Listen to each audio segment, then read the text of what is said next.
Okay, you're live. All right.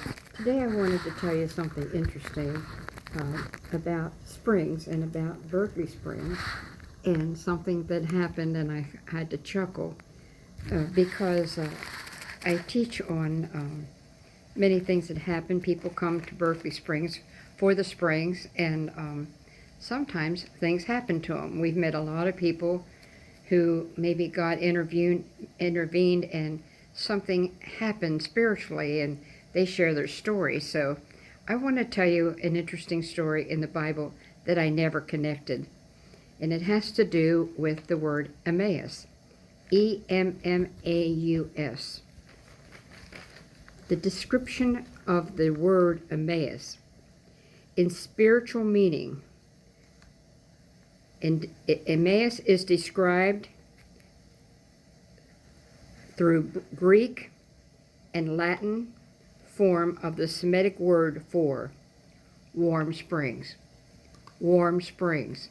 And I went, I never knew that. If you ever read the Bible in Luke chapter 24, you'll read about this, about the two men are on their way to Emmaus and what happened to them. And I'd like to read this to you. It says, now that very day, two of them were going to the village 7 miles from Jerusalem, called Emmaus.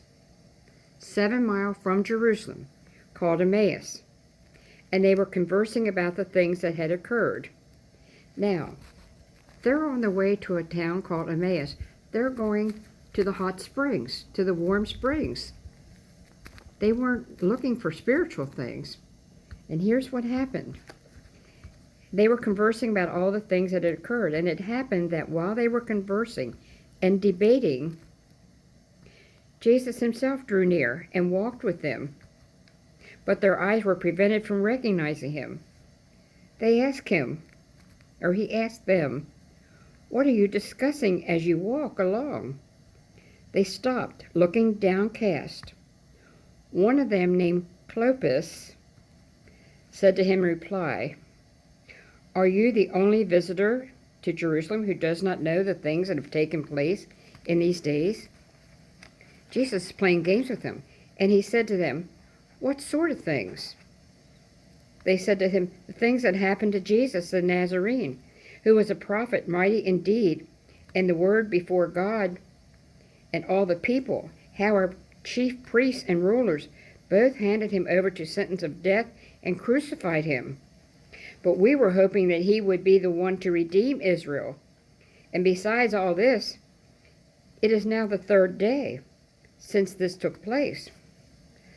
Some women from our group, however, have astounded us. They were at the tomb early in the morning and did not find his body. They came back and reported that they had indeed seen a vision of angels who announced that he was alive. Now I'm going to back up and stop right there, because in Luke's gospel, before this, it says the women, they ran to the tomb, and the angels were saying, why are you here? And the women were Mary Magdalene, Joanna, and Mary the mother of James. Mary the mother of James, who had come and told this to the apostles. But their story seemed like nonsense, and they did not believe them. But Peter got up and ran to the tomb and bent down and saw the burial cloths alone. Then he went home, amazed at what had happened. Now the reason I interjected that is, who were the women at the tomb? Mary Magdalene, Joanna, and Mary the mother of James. Keep that in mind. Who was James? I'm going to tell you who he was. Then some of those who went with the tomb and found things just as the women had described, but he did not see. And he said to them, Jesus said, oh, how foolish you are. How slow of heart to believe all that the prophets spoke. Was it not necessary that the Messiah should suffer these things and enter into his glory? Then beginning with Moses and all the prophets, he interpreted to them what referred to him in all the scriptures. As they approached the village to which they were going. Now, what was the village? Emmaus. They're going for the hot springs, the warm springs. As they approached the village to which they were going, he gave the impression that he was going on further, but they urged him, "Stay with us, for it is nearly evening and the day is almost over." So he went in, and while he was with them at table, he took bread in the blessing and broke it, gave it to them.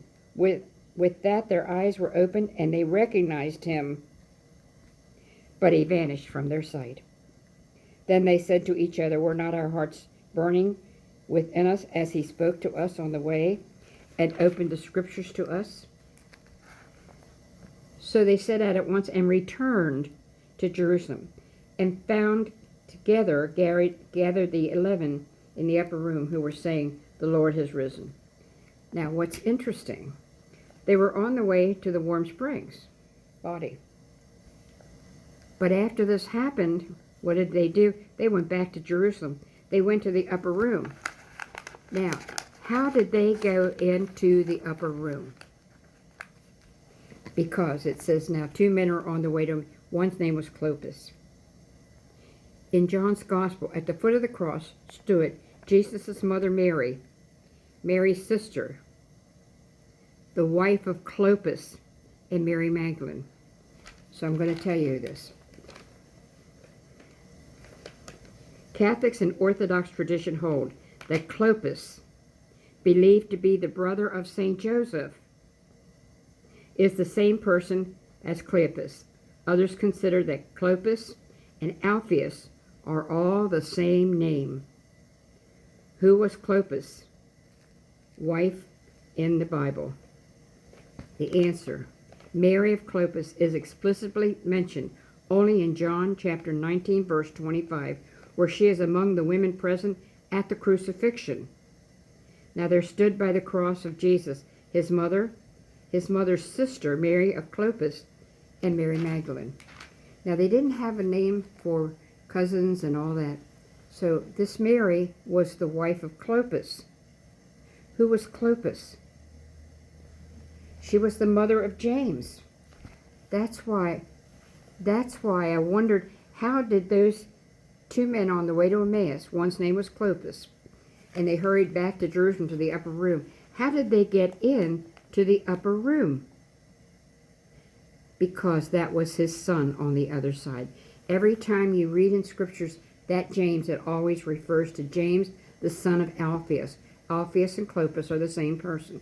James, the son of Alphaeus. It always calls him the brother of Jesus.